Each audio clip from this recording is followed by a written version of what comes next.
Assalamualaikum warahmatullahi wabarakatuh. Kita kembali dalam mata kuliah Research Metodologi. Kali ini saya akan membahas mengenai survei research, bagaimana mengkomunikasikan dengan responden atau teknik-teknik berkomunikasi dengan responden. Seperti yang sudah kita bahas sebelumnya, survei merupakan salah satu teknik untuk pengumpulan data, di mana survei dilakukan dengan menyebar kuesioner kepada responden, yang nantinya hasil jawaban dari responden akan menjadi data yang akan kita analisis dalam penelitian kita. Beberapa teknik yang digunakan dalam survei antara lain interview, face-to-face interview, kemudian ada telepon interview, kemudian ada self-administrasi kuesioner, kemudian ada mail kuesioner, dan yang terakhir adalah pretesting. Kita bahas yang pertama yaitu face-to-face atau personal interview. Teknik ini adalah teknik yang paling sering digunakan oleh seseorang yang melakukan survei. Personal atau face-to-face interview dilakukan dengan cara kita menyediakan pertanyaan yang wajib dijawab oleh responden. Pertanyaan tersebut kita tujukan atau kita tanyakan kepada responden dan saat itu juga kita dapatkan jawaban dari respondennya. Keuntungan melakukan personal atau face-to-face interview adalah kesempatan untuk mendapatkan feedback lebih besar. Karena face-to-face atau personal dilakukan secara bersamaan, kita mengajukan pertanyaan, maka saat itu juga responden akan memberikan jawaban. Yang kedua, kita bisa menggali jawaban lebih kompleks lagi. Karena penanya dan responden ada dalam satu waktu, sehingga saat responden memberikan jawaban yang dirasa kurang jelas, maka kita sebagai penanya bisa menanyakan kejelasan atau detailnya dari jawaban yang responden berikan. Yang ketiga adalah dengan personal atau face-to-face interview, kita bisa mengatur waktu interview yang kita lakukan. Kemudian, keuntungan lainnya adalah kelengkapan dari kuesioner. Apabila dirasa ada pertanyaan yang tidak tercover dalam kuesioner dan ingin kita tanyakan, maka kita bisa dapatkan jawabannya pada saat itu juga. Dan yang terakhir, adanya partisipasi dan keaktifan dari responden yang bisa kita nilai pada saat kita melakukan interview. Selain keuntungan yang saya jelaskan, ada beberapa kekurangan dari personal atau face-to-face interview. Yang pertama adalah besar sekali peluang seorang penanya mempengaruhi responden untuk memberikan jawaban. Hal ini sering terjadi pada riset yang bersifat kualitatif, yaitu eksploratory ataupun deskriptif. Saat penanya menanyakan jawaban kepada responden, penanya mempunyai peluang untuk menggiring opini atau pernyataan dari responden dalam menyikapi pertanyaan yang diberikan. Selain itu, personal interview dan face-to-face interview tidak bisa menyembunyikan siapa identitas dari responden.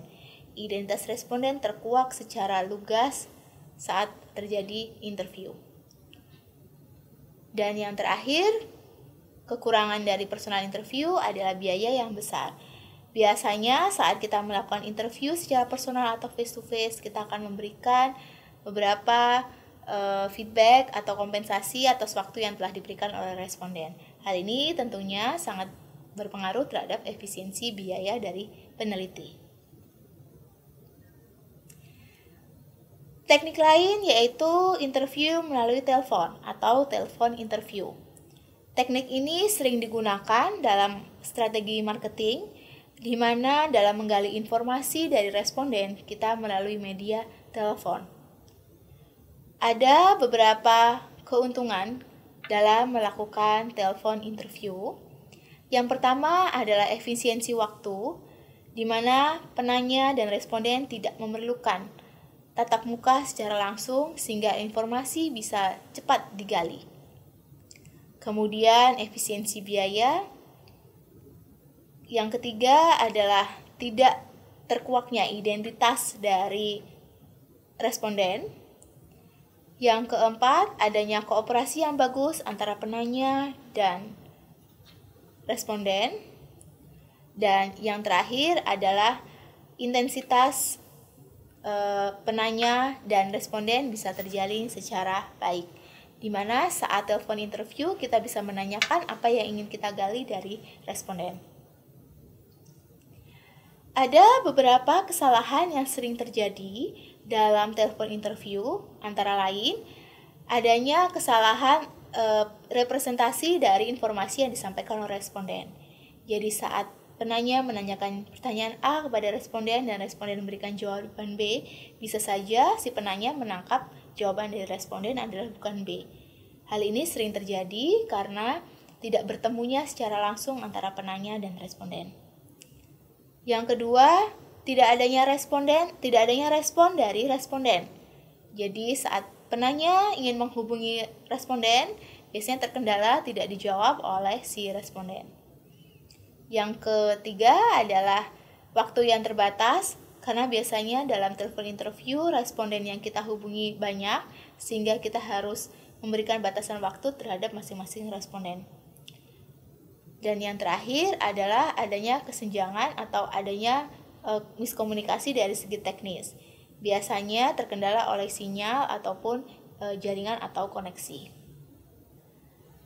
Teknik berikutnya yang sering digunakan adalah self-administrasi kuesioner, di mana kuesioner ini hanya diisi oleh si responden tanpa adanya si penanya. Jadi, kuesioner disebarkan melalui Google Docs atau link yang dikirim melalui email ke responden, lalu responden secara terpisah dari penanya bisa menjawab atau mengisi dari kuesioner yang diberikan. Self-administrasi kuesioner merupakan teknik yang paling sering digunakan karena dinilai sangat efisien dan akurat dalam mengumpulkan data. Self-administrasi kuesioner terbagi menjadi dua, yaitu ada paper kuesioner dan ada electronic kuesioner.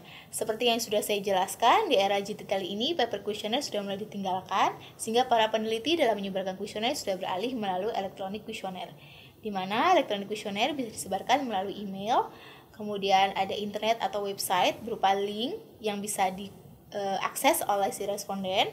Kemudian ada interaktif atau kuesioner yang muncul di iklan, via iklan. Kemudian yang terakhir adalah via teks atau mobile phone. Sedangkan untuk paper, sudah kita pahami bahwa suatu kuesioner tercetak di kertas yang nanti akan diisi oleh respondennya. Terakhir adalah pretesting. Pretesting merupakan teknik di mana kita harus men-screening responden kita. Sebelum kita menyebarkan kuesioner, kita melakukan screening siapa yang akan menjadi responden kita yang berhak mengisi kuesioner yang sudah kita buat. Pretesting biasanya digunakan pada riset-riset yang bersifat tertutup, misalnya untuk bidang kriminal ataupun kesehatan. Jadi pretesting tidak semua responden boleh mengisi kuesioner yang sudah kita buat. Demikian penjelasan mengenai survei research part 2. Semoga teman-teman bisa memahami dan mengimplementasikan bagaimana berkomunikasi dengan responden. Terima kasih atas perhatiannya.